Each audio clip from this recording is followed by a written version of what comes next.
So give the heading dielectrics. This is a very important topic और काफ़ी लोग इसमें कंफ्यूज रहते हैं. जब मैं भी स्कूल में था, 11 में था, 12 में था, तो मैं भी काफ़ी कंफ्यूज हुआ था इस टॉपिक को लेकर के.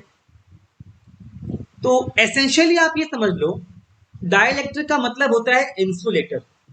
ठीक है. व्हेन आई से डाइलेक्ट्रिक, मेरा तात्पर्य, मेरा मतलब होगा insulator.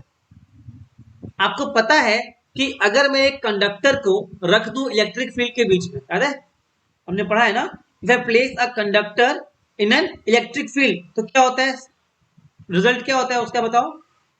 If I place a conductor in electric field, उसका रिजल्ट क्या होता है, उसका रिजल्ट क्या होता है,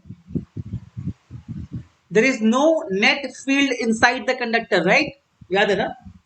if I place a conductor in an external electric field, there is no net field inside the conductor. If you remember, I had taught this part to you कि अंदर में पोलराइजेशन शुरू हो जाएगा, है ना, और कंडक्टर के अंदर खुद का एक इलेक्ट्रिक फील्ड क्रिएट हो जाएगा, है ना. याद आ रहा है कुछ कुछ. और वो तब तक चलता रहेगा जब तक अंदर वाला फील्ड बाहर वाले फील्ड को बैलेंस नहीं कर दे, और जैसे ही बैलेंस करेगा अंदर का नेट फील्ड जीरो हो जाएगा. ठीक है ना. बात समझ में आया बच्चा लोग, क्लियर है ना. सो ये तो आइडिया था कंडक्टर का. अब बात करते हैं कि डाइलेक्ट्रिक्स होता क्या है और ये काम कैसे करता है, और हमारे काम का यहाँ पर क्या है, कैपेसिटेंस में इसका क्या काम है. आप ये पाएंगे कि डाइलेक्ट्रिक्स के हेल्प से अगर मैं कैपेसिटर प्लेट के बीच में डाल दूं किसी डाइलेक्ट्रिक को, it can be a rubber, है ना, it can be some quartz, it can be a lot of things, जो कि इंसुलेटर है, उससे क्या देखा गया है कि आपका इलेक्ट्रिक फील्ड घट जाएगा, पोटेंशियल डिफरेंस घट जाएगा, और सब्सिक्वेंटली कैपेसिटेंस जो है वो बढ़ जाएगा, है ना. हमारा काम क्या है, कैपेसिटेंस को कुछ भी करके बढ़ाना. So using dielectric in between the plates is also a method of increasing the capacitance of a capacitor. आपको आइडिया मिल गया क्यों यूज कर रहे हैं हम लोग इसको. अब समझेंगे कि ये काम कैसे करता है. तो पहले आप एक दो पॉइंट्स यहाँ पे नोट कर लो इसके बारे में, फिर आगे बढ़ते हैं. लिखो, a dielectric is a substance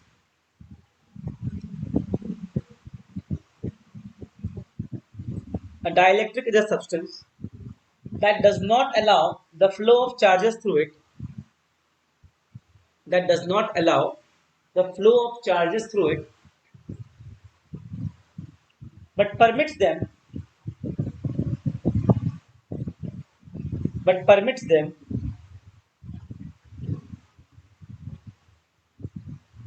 to exert electrostatic forces, but permits them to exert electrostatic forces on one another through it, on one another through it.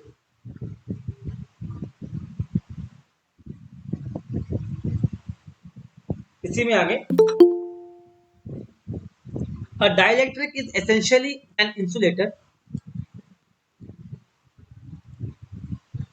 A dielectric is essentially an insulator which can be polarized.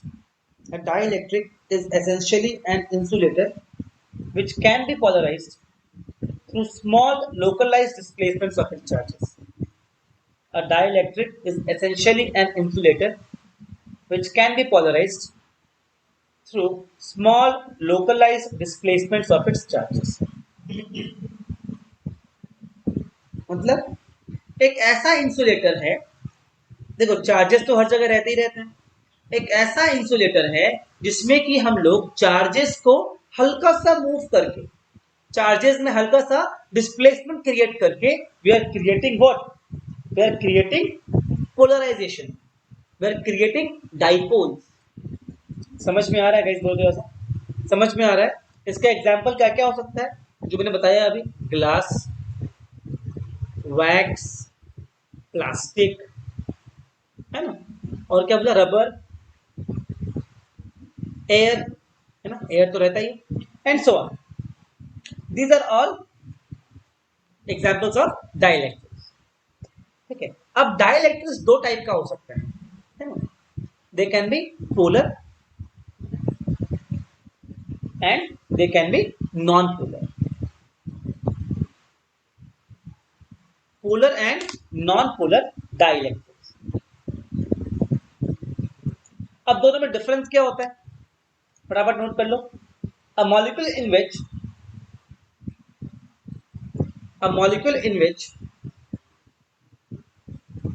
the center of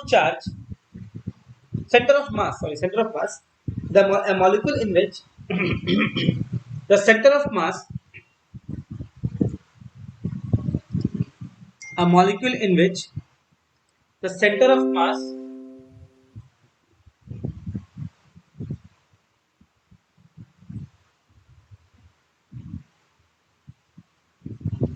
of positive charges, that is protons, center of mass of positive charges, that is proton, does not coincide with the center of mass of negative charges, that is electrons, is a polar molecule. है ना? The molecule in which center of the molecule in which the center of mass of the positive charges does not coincide with the center of mass of the negative charges is called a polar molecule. Polar में क्या होगा? Center of mass of positive charges will not coincide with center of mass of negative charges. अभी हम देखेंगे क्या होना, क्या मतलब है इसका. एक और इसमें एक और लिख दो आगे, मतलब अब इसी का अगर बोलेंगे नॉन पोलर, उसमें क्या बोलेंगे? जहां पे लिखा आपने डज नॉट कोइंसाइड, वहां लिखोगे आप कोइंसाइड, है ना. अगर बोलेंगे नॉन पोलर, तो नॉन पोलर में क्या होगा? Those molecules in which the centre of mass of the positive charges coincides with the centre of mass of the negative charges. बात समझ में आया क्या गाइस? बोलो, क्लियर है ना? अच्छा, पोलर का एग्जांपल क्या हो सकता है? HCl. क्या एग्जांपल होगा पोलर का? HCl होगा. पोलर का एग्जांपल और क्या होगा? कार्बन मोनोऑक्साइड होगा. और क्या एग्जांपल होगा? अमोनिया होगा. All these are examples of polar molecules. Non polar का एग्जांपल क्या होगा? N2, H2, O2. आप नोट कर रहे हो? जहां पर कि आपका दोनों एटम्स सेम है ना, डायटोमिक मॉलिक्यूल जो है, वहां पर आप देखो that is basically non polar. और जहां पे आपका एटम्स अलग अलग है, दैट इज पोलर. बात समझ में आ रहा है? आप देखो ध्यान से. अच्छा, ये हमेशा ट्रू नहीं होगा. जैसे CO2 एक एग्जांपल ले लो, जहां पर कि अलग अलग है, मतलब भी ये क्या है? नॉन पोलर है, सिमेट्रिक है एक्चुअली. देखो, नॉन पोलर का क्या होगा? It is symmetric. और पोलर में क्या होगा? It will not be symmetric. ठीक है ना? पोलर में क्या होगा? Unsymmetrical shape. लिख सकते चाहो तो आप लोग, अनसिमेट्रिकल शेप. एंड पोलर में क्या, नॉन पोलर में क्या होगा? Symmetrical shape. पोलर में क्या होगा? Unsymmetrical shape. एग्जांपल देखो आप, हाइड्रोजन. मान लो मैं H2 मॉलिक्यूल की बात करता हूं. सो H2 मॉलिक्यूल में ये हो गया आपका nucleus, and the nucleus is supposedly the centre of the positive charge. समझ में आ रहा है? तो इसका जो सेंटर ऑफ मास है कहीं बीच में लाई करेगा. समझ में आ रहा है क्या? समझ में आ रहा है? और जो इलेक्ट्रॉन क्लाउड है इसका, जो इलेक्ट्रॉन से गोल गोल घूम रहा है दोनों के मॉलिक्यूल्स में, since they have the same electron affinity both these atoms, तो इनका समझ लो कि एवरेज एक ही जगह लाई करेगा, है ना. तो कुछ इस टाइप का बनेगा इसका सेटअप. पॉजिटिव और नेगेटिव दोनों चार्ज का सेंटर एक ही जगह लाई करेगा in the case of what? Non polar molecules. बात समझ में आया गाइस? बोलो तो, क्लियर हुआ क्या? हाँ. In case of polar molecules, HCl का एग्जांपल लेते हैं. दिस इज माय H, मतलब this is my Cl and छोटू सा आपका H, है ना. अब मुझे एक बात बताओ, इनका सेंटर ऑफ मास कहीं यहां पर लाई करेगा पॉजिटिव चार्ज का, राइट? समझ में आ रहा है? हेलो, समझ में आ रहा है क्या? समझ में आ रहा है? हाँ सर. और इनका नेगेटिव चार्ज जो है वो भी क्या है? इसके पास 7 इलेक्ट्रॉन्स है, इसके पास इकलौता एक इलेक्ट्रॉन है, तो बहुत ज्यादा डिफरेंस है। तो उनका जो पॉजिटिव चार्ज का जो सेंटर होगा और उनका जो नेगेटिव चार्ज का सेंटर होगा, और ऊपर से क्या है आपका क्लोरीन जो है वो क्या है, क्लोरीन क्या है, क्लोरीन इज इलेक्ट्रोनेगेटिव, पढ़ा है ना आपने केमिस्ट्री में।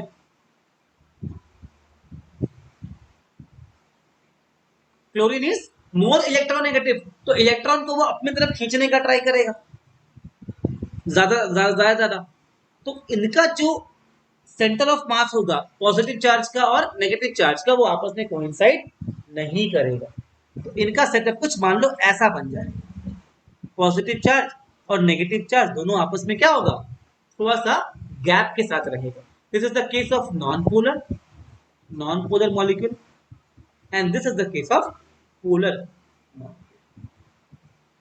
क्या आपको बात समझ में आ रहा है, पॉइंट समझ में आ रहा है क्या बोलना चाह रहा हूँ, है ना। अब इसी को भी समझने का थोड़ा ट्राई करते हैं। हाँ, जब इलेक्ट्रिक फील्ड जीरो है, जब नेट इलेक्ट्रिक फील्ड जीरो है ना, E external E naught is zero. पहले बात कर रहा हूं मैं नॉन पोलर की। तो नॉन पोलर मॉलिक्यूल कुछ कैसा है, कुछ इस टाइप का होगा ना, समझ में आ रहा है क्या।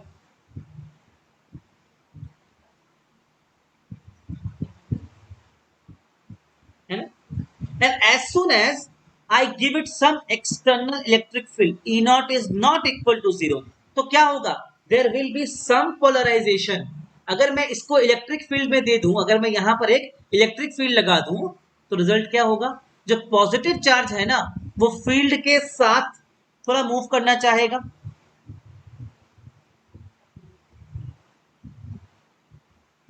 समझ में आ रहा है गाइस, दो सही बात।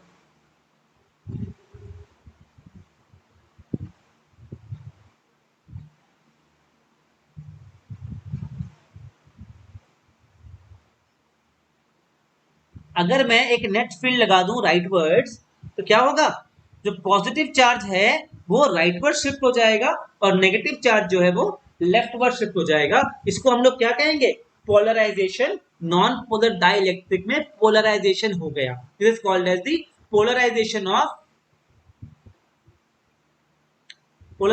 Of non polar dielectric.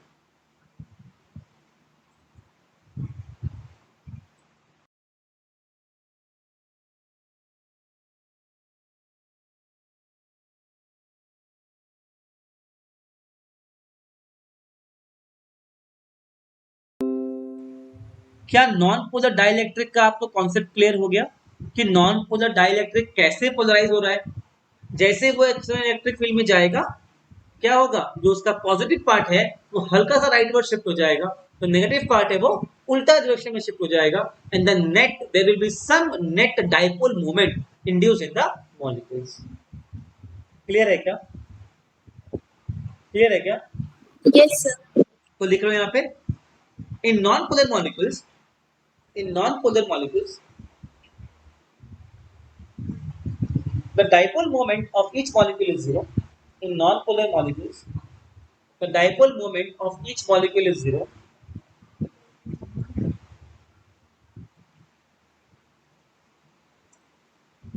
In the presence of an external electric field E naught, in the presence of an external electric field E naught, in the presence of an external electric field E naught, the centers of the positive charges, the centers of the positive charges get displaced in the direction of external field, get displaced in the direction of external field, while the centers of negative charges get displaced in the opposite direction.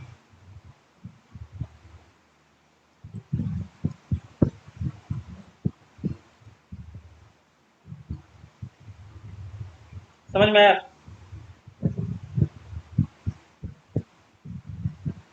समझ में आया क्या। देखो, this induces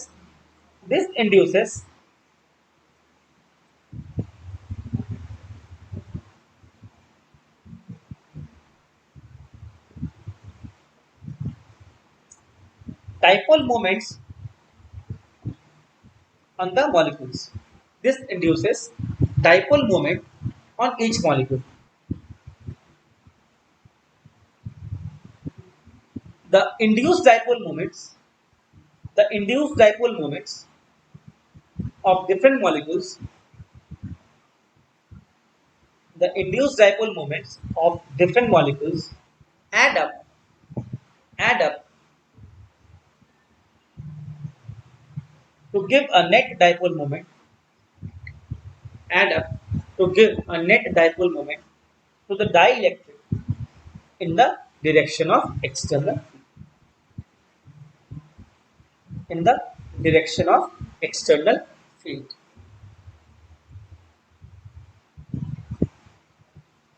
है ना? अब देखो ध्यान से, डाइपोल मोमेंट क्या होता है, नेगेटिव से पॉजिटिव होता है ना, समझ में आया? देखो ध्यान से, तो ये भी क्या है, फील्ड के डायरेक्शन में ही नेट डाइपोल मोमेंट क्रिएट हो जाएगा.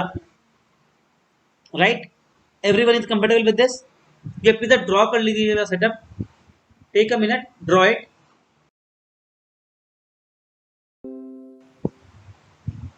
Now this is the case of non polar. अब बात करते हैं पोलर मॉलिक्यूल में क्या होता है. Suppose in a polar molecule, first case E naught is 0. The external field I am taking as 0. What happens in that case?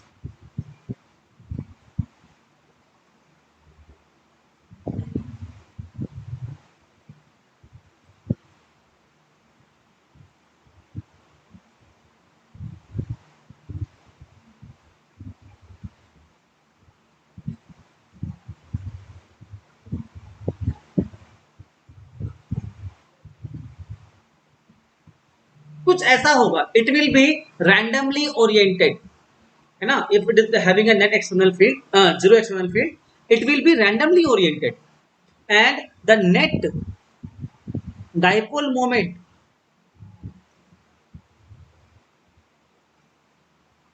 will be 0 in this case also. समझ में आ रहा है? When there is no external field, the dipole moments are randomly oriented. देखो, हर एक molecule के पास अपना एक डाइपोल मोमेंट है, because it is a polar molecule, है ना. लेकिन जब ये एज अ सिस्टम साथ में आता है, then all of these get cancelled out and net result is always 0. Now if I put some external field to it, just the way I did in the previous case, what will happen? They will align in a way, they will align in a way so that I get a net external, net dipole moment.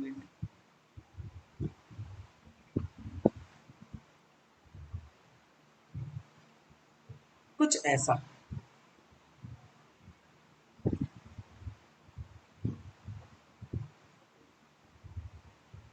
दिख रहा है क्या? All of these have aligned in a particular way. All the plus wala part is in the right and the minus wala part is in the left. दिख रहा है क्या? This is the case when I am applying an external field to it. Just right here.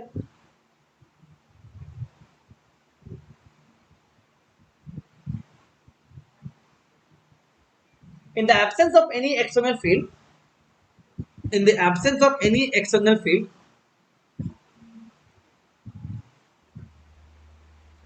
the dipole moments of different molecules are randomly oriented. The dipole moments of different molecules are randomly oriented. Are randomly oriented. So total dipole moment is 0. When an external field is applied, when an external field is applied, the dipole moments of various molecules, when an external field is applied, the dipole moments of various molecules tend to align with the field.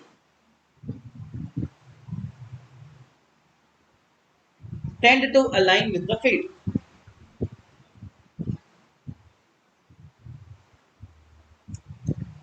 Tend to align with the field, resulting in net dipole moment in the direction of the field.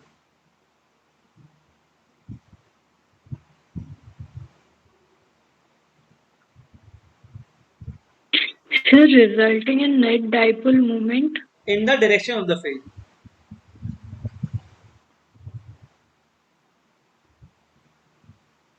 ठीक है ना?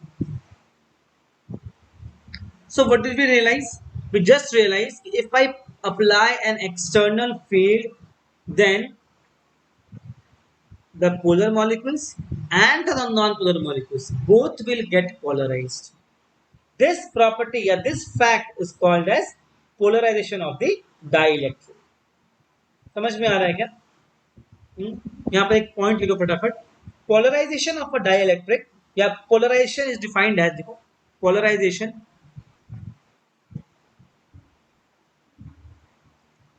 it is given by vector P, capital P, is defined as the dipole moment per unit volume. The dipole moment क्या define करते हैं इसको हम लोग? Dipole moment per unit volume.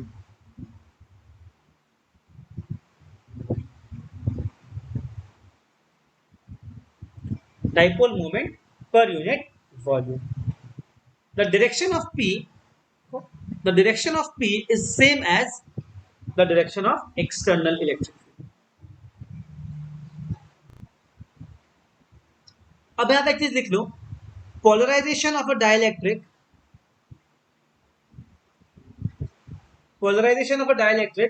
reduces the electric field inside the dielectric.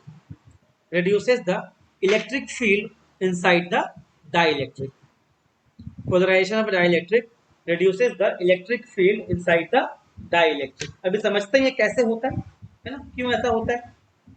फटाफट देखते हैं इसको हम लोग.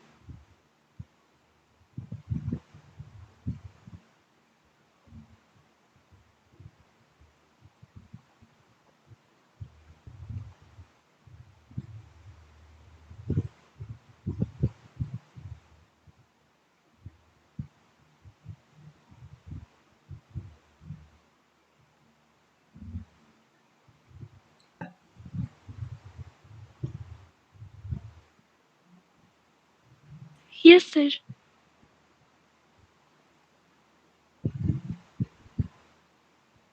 अब ध्यान से देखो आप, ये और ये और ये और ये और ये क्या सभी इक्वली स्पेस्ड हैं क्या? So in reality if you see this much part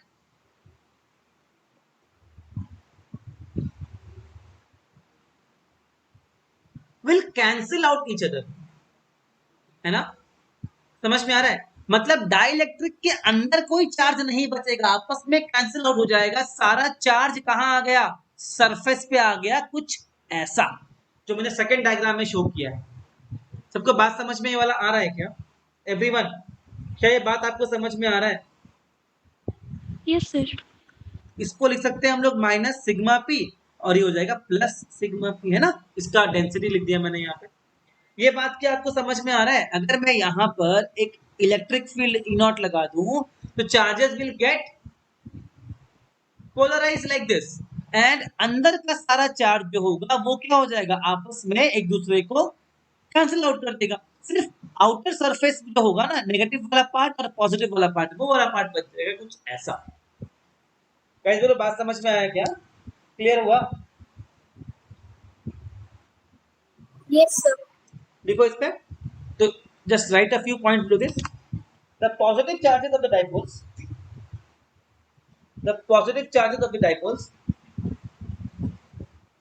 inside the conductor, the positive charges of the dipole inside the conductor will cancel out the negative charges will cancel out the negative charges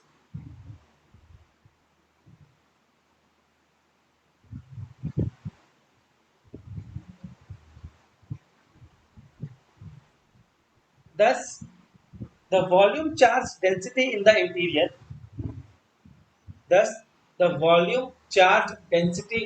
interior of the slab the volume charge density in the interior of the slab is zero.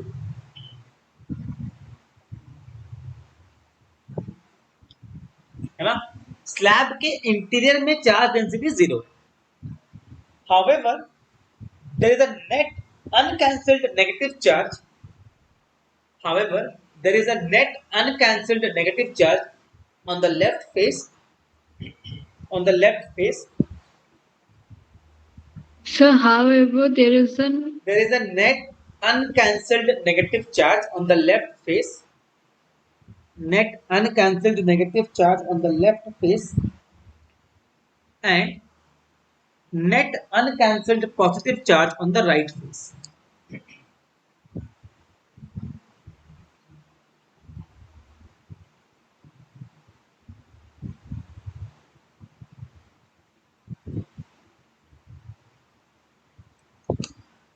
Thus, thus a polarized dielectric,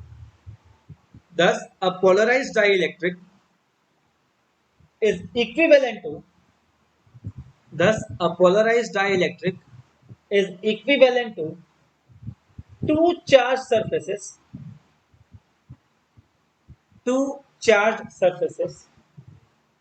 with induced charge densities plus minus sigma p.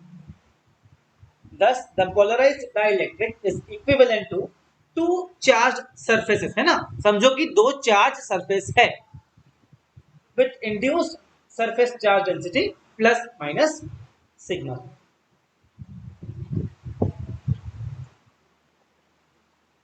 अब एक बात सोचो, सबको यहां तक copy कर लिया, कोई दिक्कत नहीं, यहां तक समझ में आ गया? समझ में आ गया अब? हाँ सर। अब यहां पर सोचो एक बात कि एक net external field E not काम कर रहा है, ठीक है, और since we have got induced charges now, there will be a electric field of the induced charges inside the dielectric also, EP. समझ में आ रहा है क्या? समझ में आ रहा है? हाँ, लिखो the induced charges,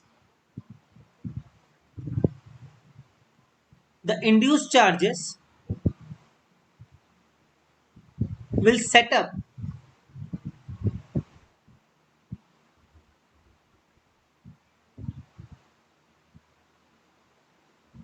an electric field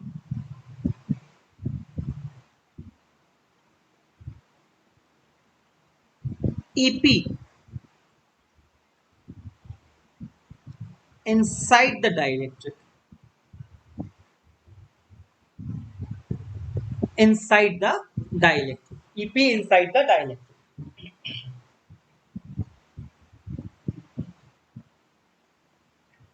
Thus, the net field inside the dielectric will be reduced. Thus, the net field inside the dielectric will be reduced. So we can write E will be equal to what? E naught minus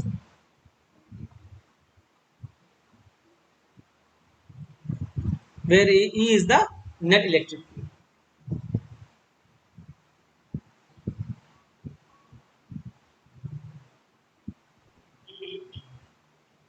अब एक बहुत ही important point यहां पे लिखो फटाफट. The ratio of the original field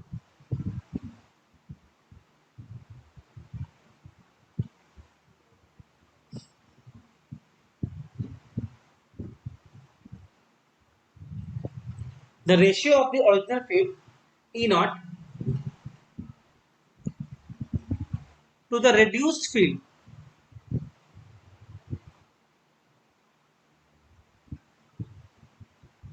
E naught minus EP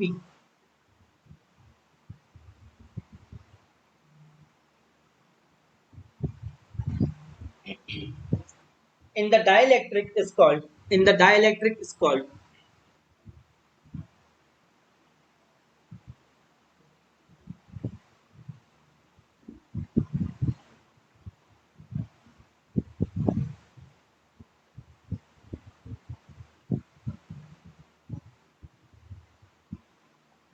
called dielectric constant.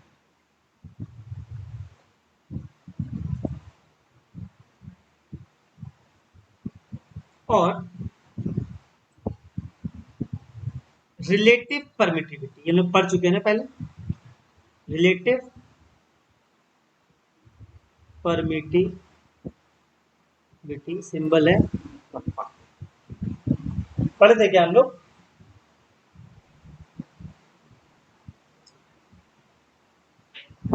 Dielectric constant was kappa and permittivity was epsilon R, याद है?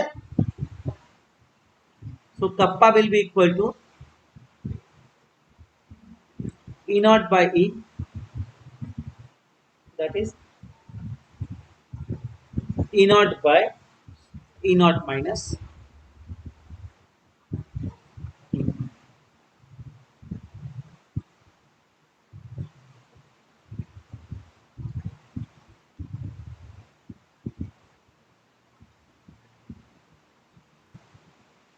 All right, so write the next topic, dielectric strength. Just a point लिख दो यहाँ पे, dielectric strength.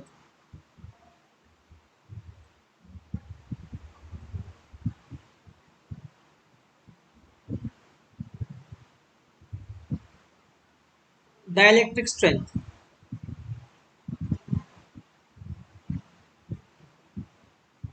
देखो देखो, अगर मान लो एक डाइलेक्ट्रिक है, उसको मैंने अगर बहुत हाई फील्ड में रख दिया ना, तो उसका जो आउटर सेल, आउटर जो इलेक्ट्रॉन है उसका, आउटर जो चार्ज है उसका, वो कई बार क्या होता है अपने पेरेंट एटम से डिटैच हो जाता है, ठीक है?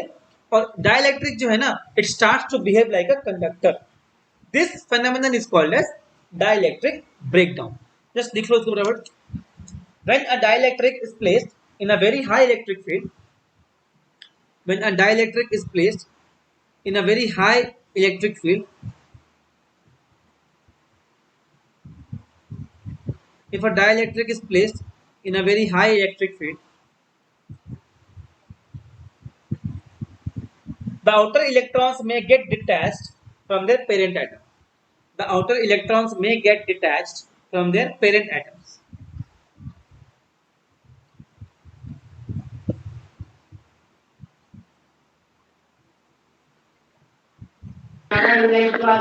So may get detached From from their the parent atoms.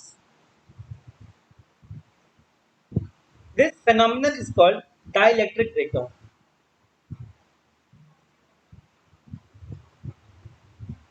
This phenomenon is called dielectric breakdown.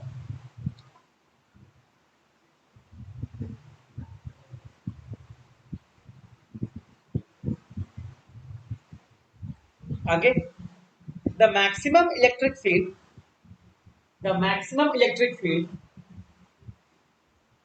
that can exist,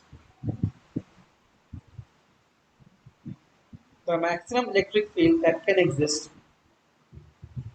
in a dielectric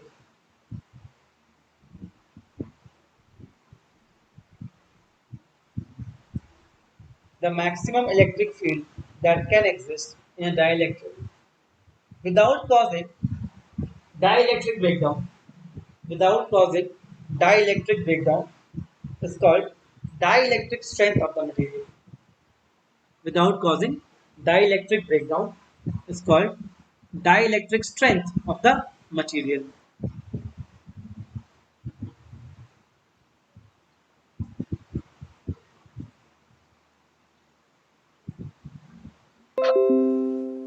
ठीक है,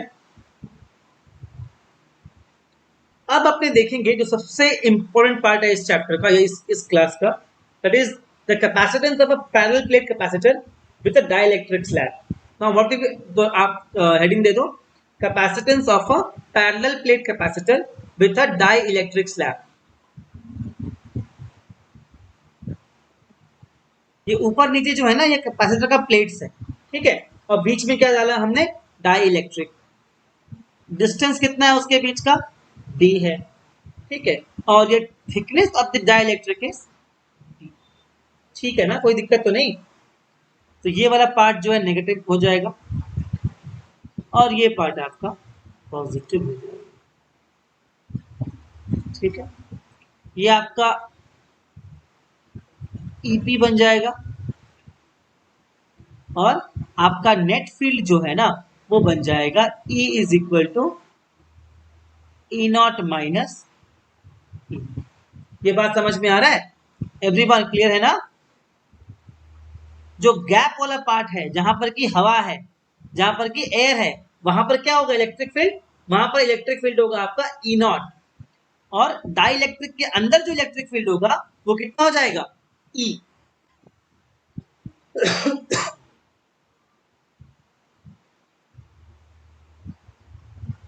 ठीक है,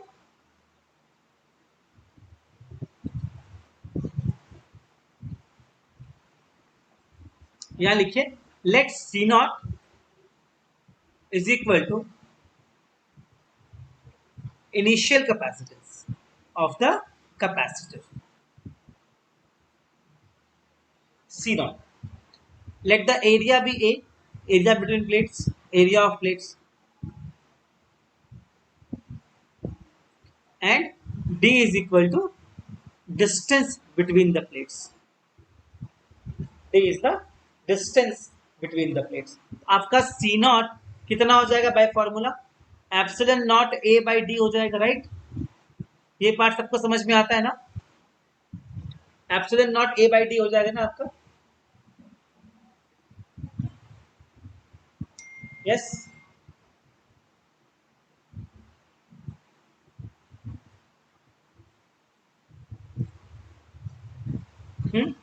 Now let the charges on capacitor plates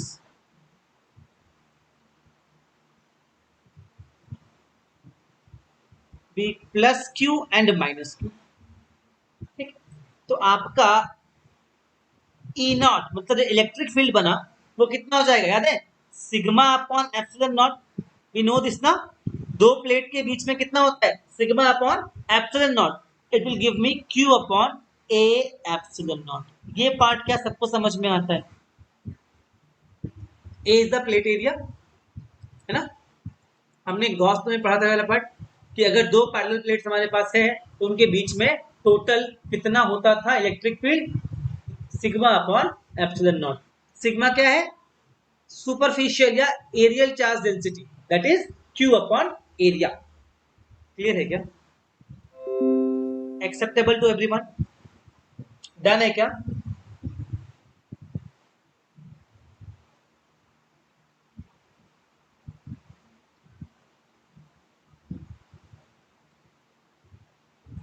guys ये पार्ट समझ में आपको आ रहा है क्या? बताओ प्लीज। Yes, sir.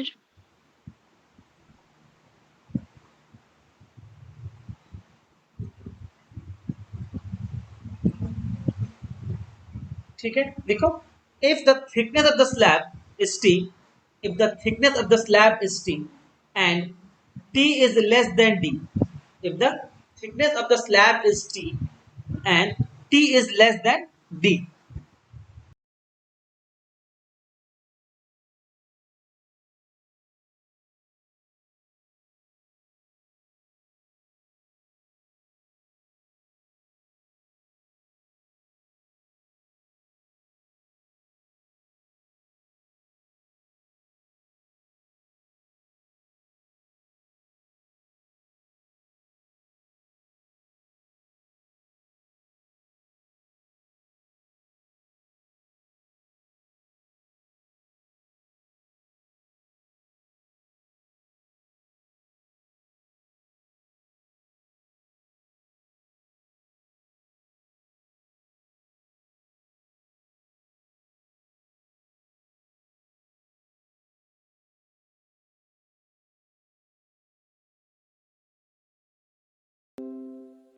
हाँ, and T is less than D, मतलब थिकनेस ऑफ द स्लैब क्या होगा? Less than D।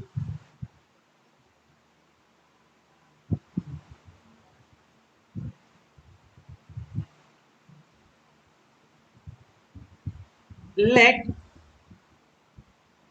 EP is equal to the induced electric field inside the dielectric, है ना?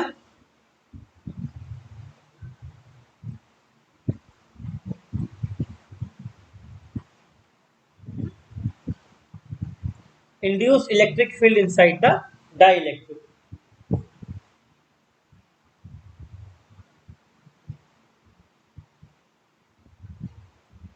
तो net field inside the dielectric कितना होगा? E is equal to E naught minus EP, which is equal to E naught by kappa. ये part समझ में आता है? ये पार्ट समझ में आता है? सिंस कप्पा क्या था? कप्पा क्या था बताओ तो ऐसा dielectric constant E not by था ना? तो लिख सकते हैं हम लोग. समझ में आ रहा है क्या? Yes sir.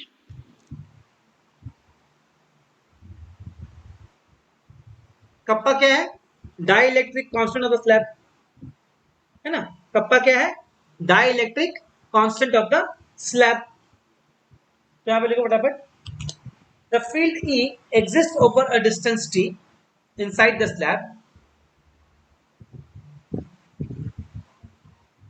देखो ये जो आपका पार्ट है ना, ये मैं इसको मार्कर से मार्क करता हूं.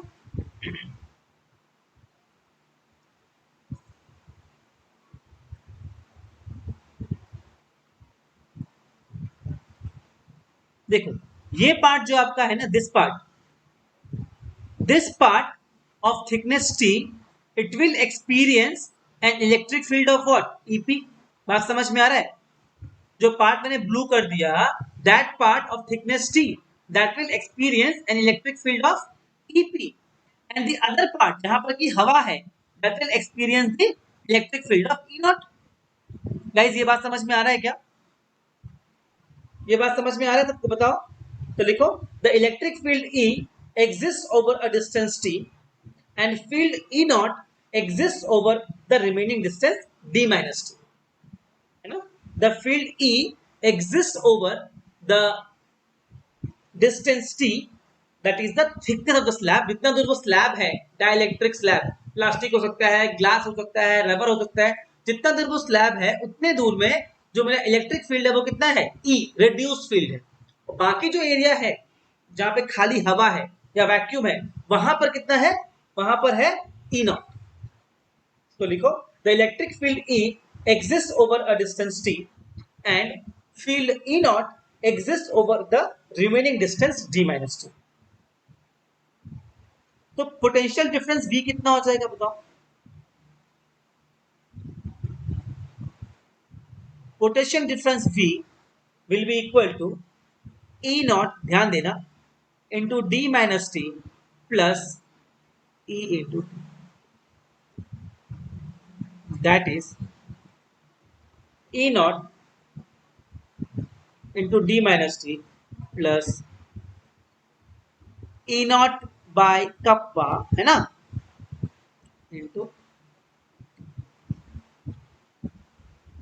समझ में आ रहा है गाइस? बहुत सा है ना? E क्या था? E naught by kappa, replace कर दिया मैंने उसको बस. समझ में आ रहा है क्या बताओ गाइस? क्या मैं पूरे से E naught कॉमन ले लूं? I have taken E naught as common, तो क्या आ गया? d minus t plus t by kappa. ठीक है ना? That is equal to Q upon A epsilon not, है ना? E naught क्या है? Sigma upon epsilon not. Sigma क्या है? Q upon A. समझ में आ रहा है बाबू? बताओ सबको ही समझ में आ रहा है? किसी को समझ में नहीं आ रहा, कोई ध्यान दे ही नहीं रहा, सब मुरझाए हुए बैठे. So this is the potential difference between the plates. ठीक है? We know that capacitance C is equal to Q by V. So you will have Q by V, है ना? तो Q से Q काट दो, आपका सॉल्व होके आ जाएगा ये epsilon not A divided by d minus t plus t by kappa. ये फॉर्मूला याद रखना, बहुत काम आएगा। Epsilon naught A upon D minus T plus T by kappa. ये फॉर्मूला बहुत काम का है, प्लीज देखो इसको कॉपी कर लो। समझ में अगर आ गया है तो अच्छी बात है, नहीं आया है तो पूछो। यहाँ पे देखो फटाफट, if the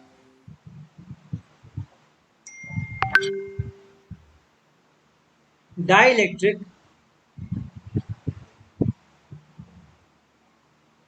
fills up the entire space, तो D is equal to T हो जाएगा।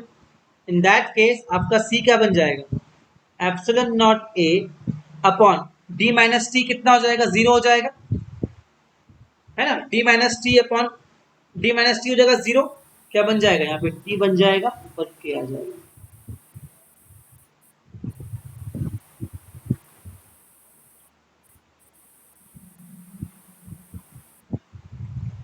समझ में आ रहा है?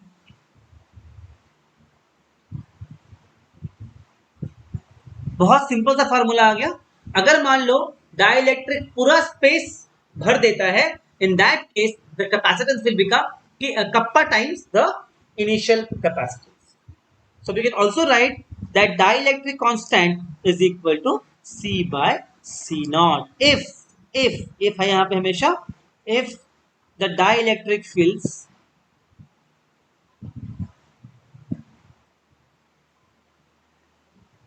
the entire area, अब एरिया वॉल्यूम,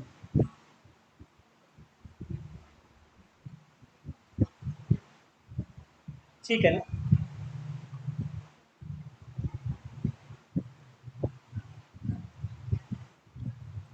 क्लियर है क्या? तो डाइलेक्ट्रिक कांस्टेंट का यहां पर एक और डेफिनेशन क्रिएट हो गया ना।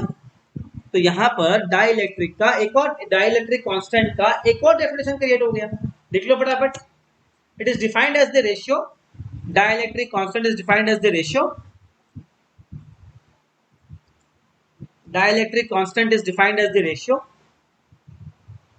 of the capacitance of a capacitor, completely filled with that material,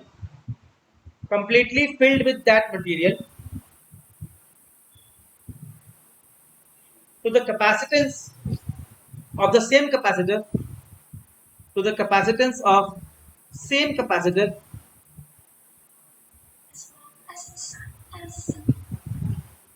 capacitance of the same capacitor with vacuum between its plates, capacitance of the same capacitor with vacuum between its plates.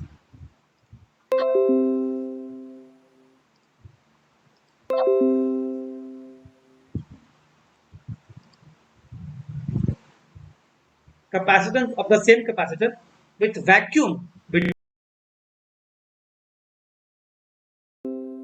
चलो आगे चलते हैं। Then give the heading capacitance of a parallel plate capacitor with a conducting slab.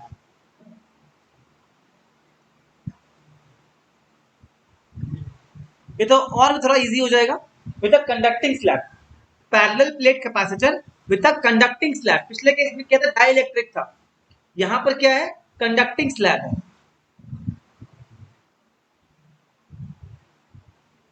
तो ये हो गया हमारा capacitor, और बीच में हमने क्या लगा दिया, एक कंडक्टिंग स्लैब लगा दिया, मतलब एक कंडक्टर लगा दिया मेटल का कुछ।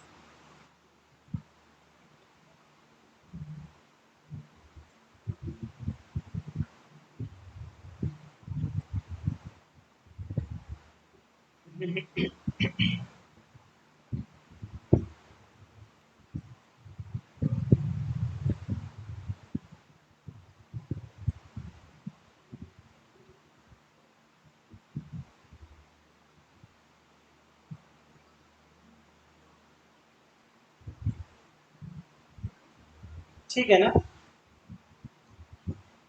ये पूरा डिस्टेंस है d और ये है आपका, ठीक है। लिखो, let the initial capacitance be, let the initial capacitance, जबकि कोई भी स्लैब नहीं था, सी नॉट, है ना। तो आपका सी नॉट कितना हो जाएगा, epsilon naught A by D, where A is the plate area and D is the separation between the plates. Clear ना।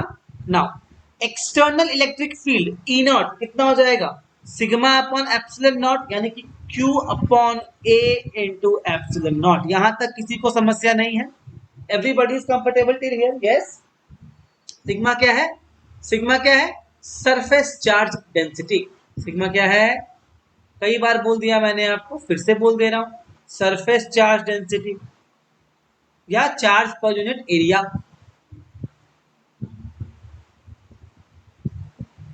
ठीक है।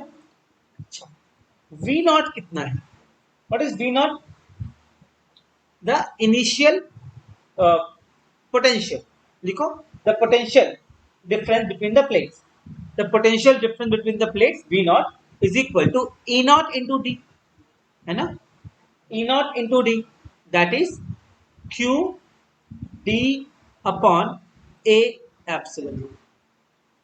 ये बात क्या समझ में आ रहा है, पोटेंशियल डिफरेंस क्या होता है, electric field into D, so Q by A epsilon not into D. ये बात समझ में आ रहा है, हाँ। Now when a conducting slab of thickness T less than D is placed between the plates. T less than D is placed between the plates. तो मुझे बताइए इस कंडीशन में इस स्लैब के अंदर का इलेक्ट्रिक फील्ड कितना होगा, मुझे बताइए। If I place a conducting slab between the plates, so slab के अंदर inside the conducting slab electric field कितना होगा, कौन बताएगा। 0. इट विल बी ऑब्वियसली 0, है ना। तो लिख दो electric field inside the slab is equal to 0।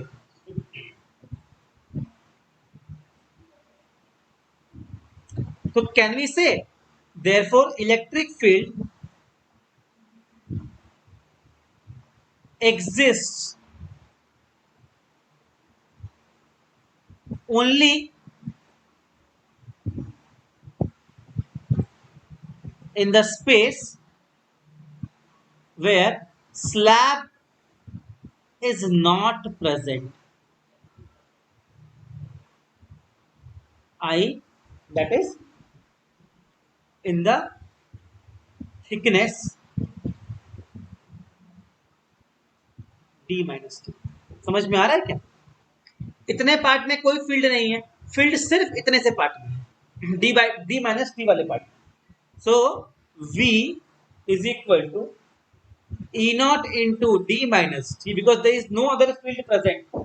So Q upon A epsilon naught into D minus T.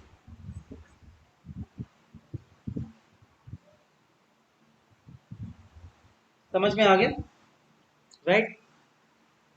Now capacitance is equal to Q by V, that is epsilon naught A upon D minus T। अब एक काम करो, आप इसको ऊपर नीचे D से multiply कर दो, क्या बन जाएगा, epsilon not A by D into D by D minus T. So you can write, ये आपका बन गया सी नॉट, है ना। यस, एवरीवन समझ में आ रहा है।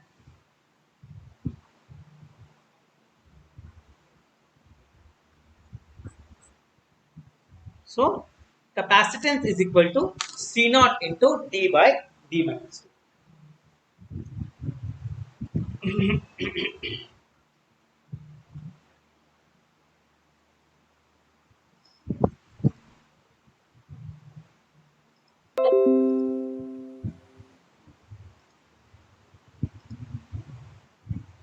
डन।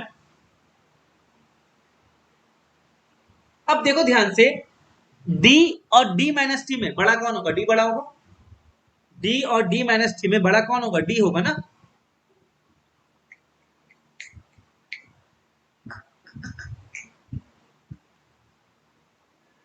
डी और डी माइनस टी में बड़ा कौन होगा? डी होगा ना। तो क्या हम कह सकते हैं C will be more than C naught? ये बात क्या सबको समझ में आता है? Yes, sir. है ना? C will be more than C naught, accepted ना? तो लिखो, if we put a conducting slab between the plates, if we put a conducting slab between the plates, the capacitance increases by a factor of d by d minus t. The capacitance increases by a factor of d by d minus t.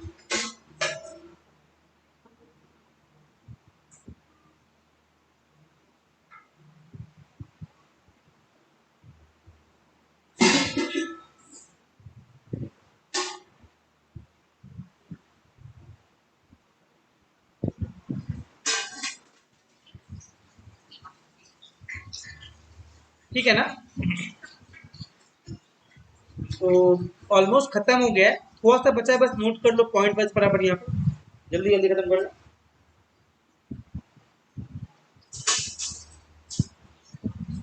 देखो, effect of dielectric on various parameters, ये last topic है। Effect of dielectric on various parameters, इसमें A लिखो पहले, when battery has been disconnected. First लिखो, when battery has been disconnected.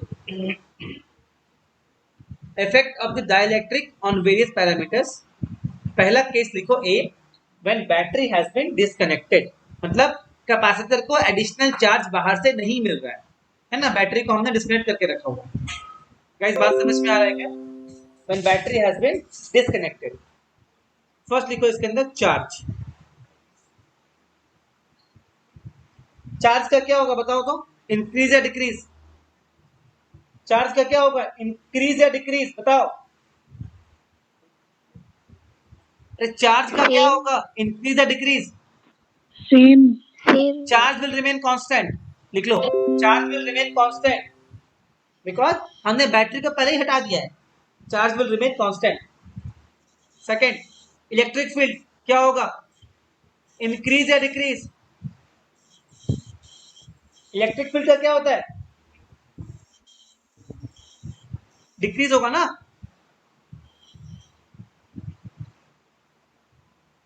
Electric field का क्या होता है? डिक्रीजेस। थर्ड पॉइंट लिखो इसमें फटाफट, पोटेंशियल डिफरेंस क्या होगा? इंक्रीज या डिक्रीज? एवरीवन क्या होगा? Sir, decrease. तो मुंह में टेप लगा के बैठा हुआ, कैसे पढ़ाएंगे सर? कैपेसिटेंस क्या होगा? इंक्रीज या डिक्रीज? Sir, increase. कैपेसिटेंस होगा इंक्रीज। और एनर्जी स्टोर कितना होगा? इंक्रीज या डिक्रीज? डिक्रीज। एनर्जी स्टोर क्या होगा? डिक्रीज होगा।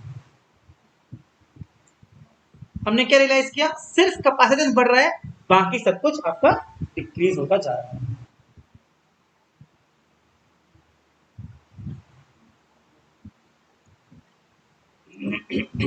सेकंड केस लिखो यहां फटाफट, व्हेन बैटरी इज कनेक्टेड, मतलब हमने बैटरी कनेक्ट करने के बाद डाइलेक्ट्रिक लगाया, बैटरी इज कनेक्टेड। फर्स्ट लिखो, पोटेंशियल डिफरेंस क्या होगा? क्या होगा? डिक्रीज या increase? Sir, constant. It will remain constant. क्यों बाबू?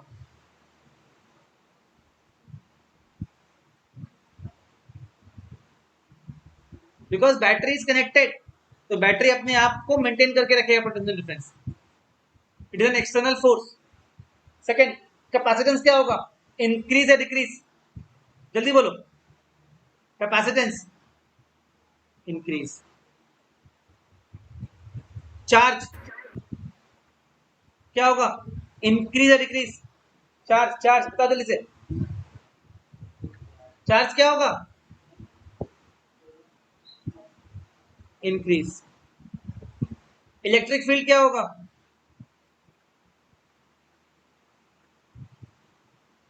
इलेक्ट्रिक फील्ड क्या होगा? क्या होगा? अनचेंज ना? इंक्रीज होगा। अनचेंज होगा ना? पोटेंशियल डिफरेंस जब अनचेंज हो गया, इलेक्ट्रिक फील्ड भी अनचेंज ही रह जाएगा, है ना। और एनर्जी स्टोर क्या हो जाएगा,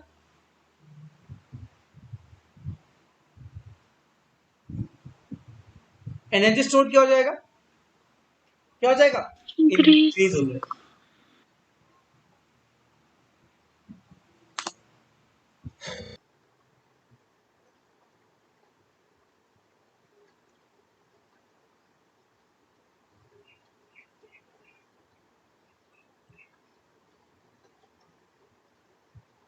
इसका आंसर होगा 80 पिकोफैरेड। कैसे करेंगे बताओ, क्वेश्चन में क्या बोला है, a parallel plate capacitor with air between its plates has capacitance of 8 microfarad. एक सेकेंड, क्वेश्चन में माइक्रोफैरेड था ना, अच्छा वो ठीक है, 80 माइक्रोफैरेड सही है, तो आंसर रॉन्ग दिया होगा, 8 माइक्रोफैरेड। सो आप देखो सी क्या होता है, epsilon naught A upon D, that is 8, right, clear है ना। नाउ सेपरेशन कितना कर दिया, बोलो, separation is equal to D by 2, ठीक है, and they introduced a constant of 5, so we know that c is equal to c1 कर दो k into c, होगा ना, समझ में आ रहा है। So capacitance, capacitance when separation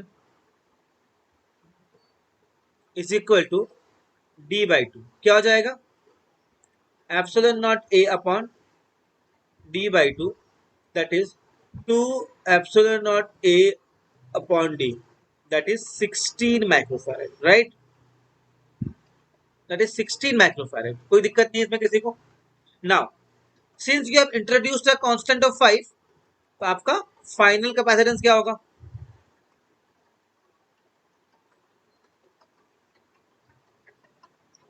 kc, that is 16 into 5, answer is 80 microfarad।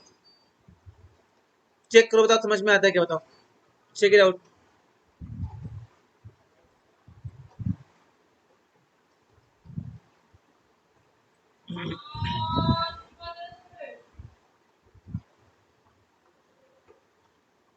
जिनका नहीं हुआ तो वो कॉपी कर लो, जिनका हुआ तो मैच करा लो। आगे चलते हैं, एक और सवाल ट्राई करते हैं।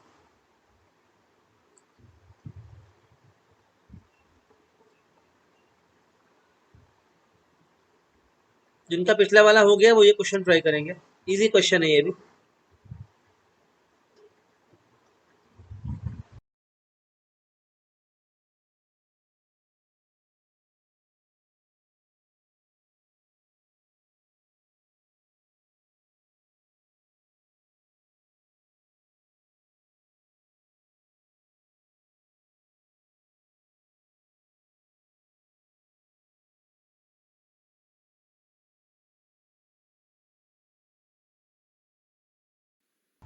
If you see this question, in this question d कितना दिया बताओ, here d is equal to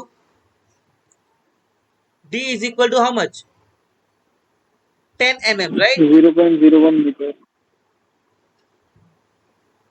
and t is equal to 6 mm, ठीक है। अब k कितना दिया हुआ है, कप्पा कितना दिया हुआ है, 3 दिया हुआ है, राइट।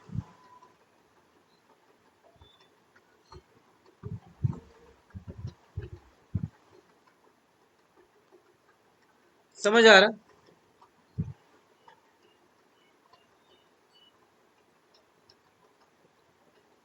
निकाल पाएंगे हम लोग इसके आगे, बताओ।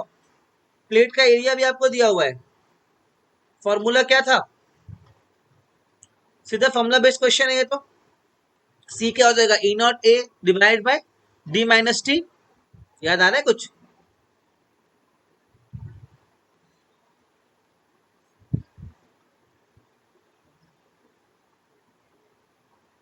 इंटू 1 माइनस 1 बाई के।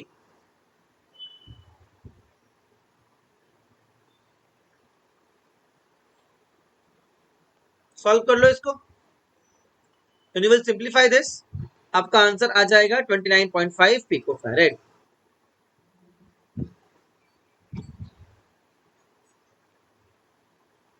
एक और ट्राई कर लो।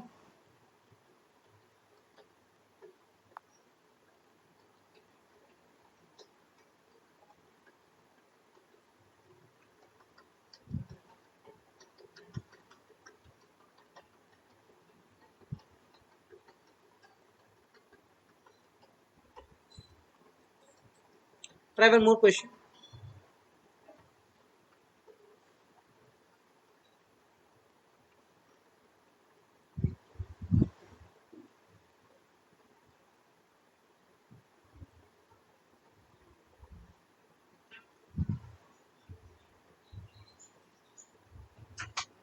ये x लिखा हुआ है, ये y लिखा हुआ है।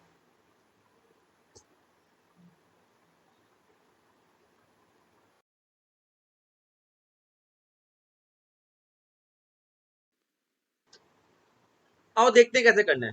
Two parallel plate capacitors have same area, ठीक है। x हैज एयर, है ना, and y contains the dielectric, जिसका की कांस्टेंट वैल्यू 4 है। सो लेट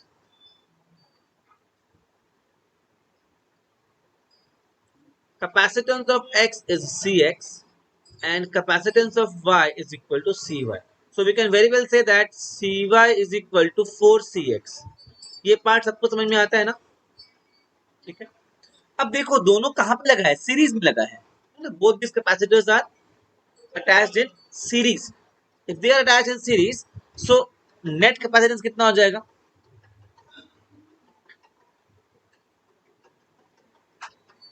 क्या हो जाएगा?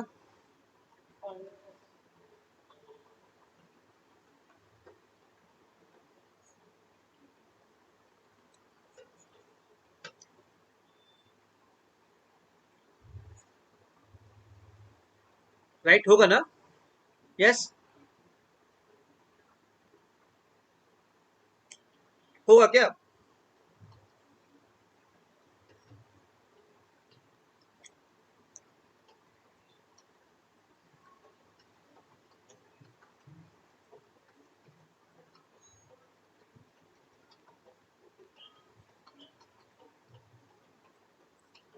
सिंप्लीफाई करो। 4Cx square divide by 5Cx is equal to 4। Solve हो जाएगा?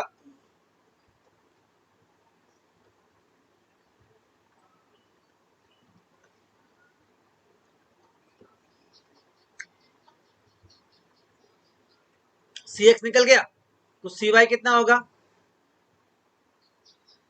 Done, first part is done. अब सेकंड पार्ट ट्राई करो। पोटेंशियल डिफरेंस कितना आएगा प्लेट के बीच में? कैसे निकालेंगे बताओ? किसी का भी सेकंड पार्ट का आंसर आया क्या? हाँ सर, कितना आया? 9.6 and 2.4. सही है, 9.6 एंड 2.4। ऑब्वियसली जो पोटेंशियल होगा वो क्या होगा? जो पोटेंशियल होगा इट विल ड्रॉप, है ना, in opposite ratio of the capacitances, है ना, in the opposite ratio of the capacitances. तो रेशियो निकाल दो, तो पोटेंशियल ड्रॉप कितना होगा दोनों के क्रॉस बताओ? पोटेंशियल ड्रॉप कितना होगा?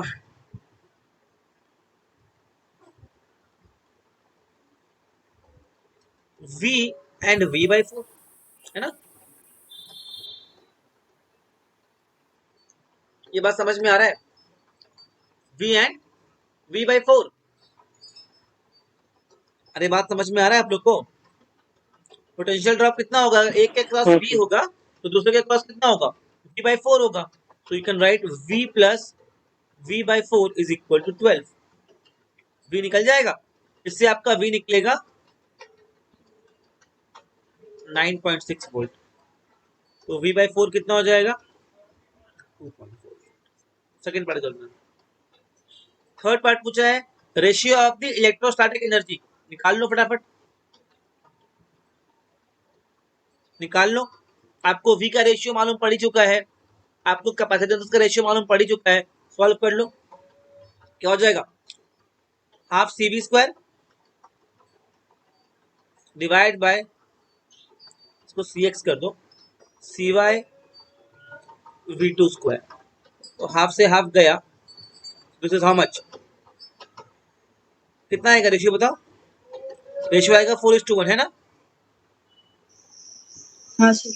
चेक कर लो, समझ में आता है बताओ, चेक करो आराम से, take a moment, if you have doubt then please ask.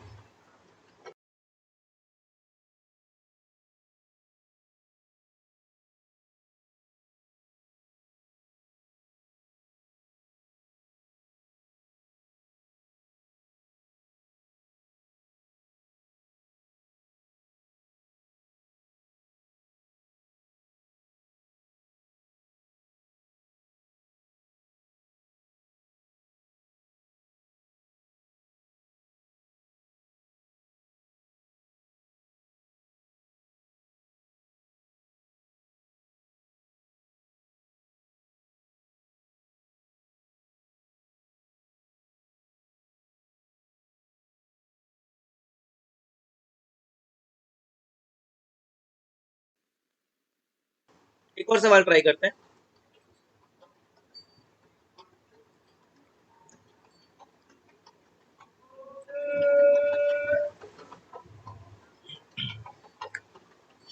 Try करो।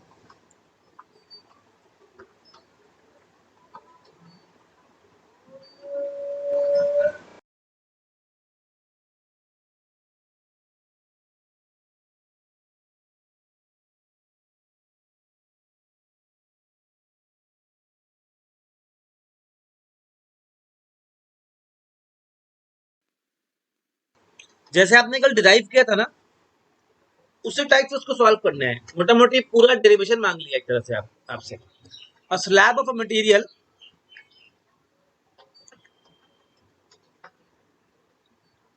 ये आपका एक पैरेलल प्लेट कैपेसिटर है और इसके बीच में हमने एक स्लैब डाल दिया है ना। थिकनेस कितना है इसका, राइट राइट। अब यहां पर इलेक्ट्रिक फील्ड रिड्यूस हो जाएगा और यहां पर इलेक्ट्रिक फील्ड ई नॉट जो था पहले, है ना, वही रहेगा। क्वेश्चन ने पूछा है how is the capacitance change, आपको निकालना है न्यू कैपेसिटेंस। समझ में आ रहा है।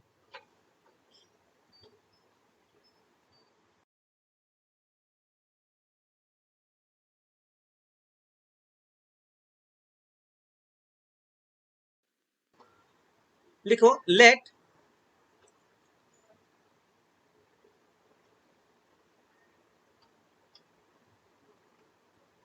The original potential difference is how much, V not, है ना। हमने जहां से स्टार्ट किया था वो कितना था, V नॉट। तो आपका इलेक्ट्रिक फील्ड ई नॉट कितना हो जाएगा बताओ, V not by D, when there is no dielectric, है ना, when there is no dielectric, when dielectric is inserted,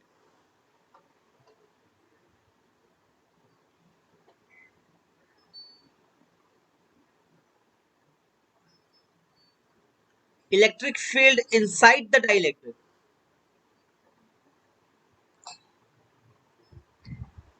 कितना हो जाएगा, E नॉट बाई के, राइट। समझ में आ रहा है क्या, हाँ। therefore potential difference between the plates, potential difference between the plates कितना हो जाएगा,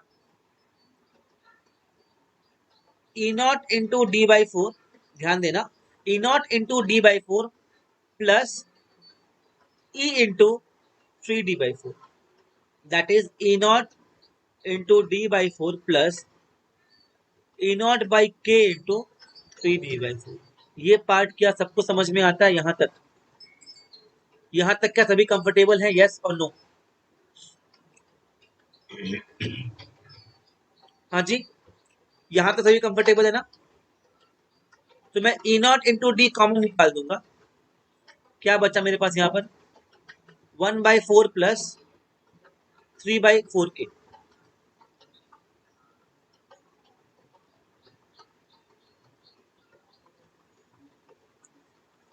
ठीक है ना, डन।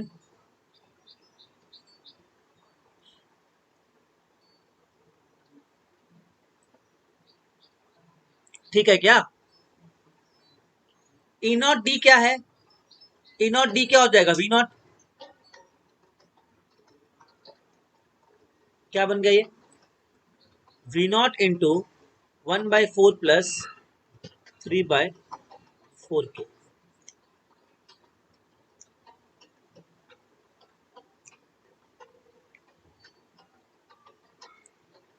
समझ आ रहा है,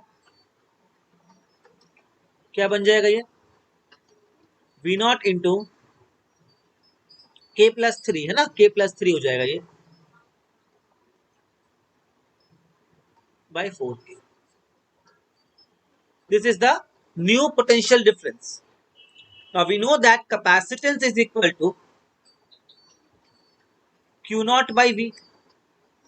We know that capacitance is equal to Q naught by V. अच्छा, हमने क्या पढ़ा था कि प्लेट पे चार्ज तो सेम ही रहेगा, चार्ज चेंज नहीं होगा।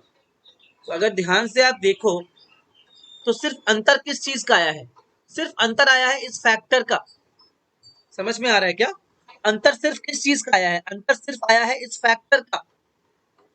तो आपका आंसर क्या हो जाएगा, आंसर क्या हो जाएगा बताओ,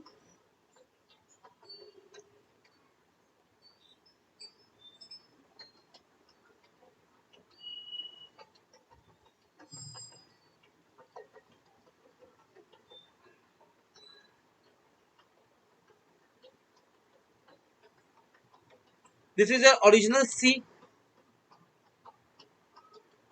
this is the initial capacitance. ठीक है, आपका आंसर क्या होगा, it will increase by a factor of 4k/k plus, this is your answer. Please see, if you have doubts please ask.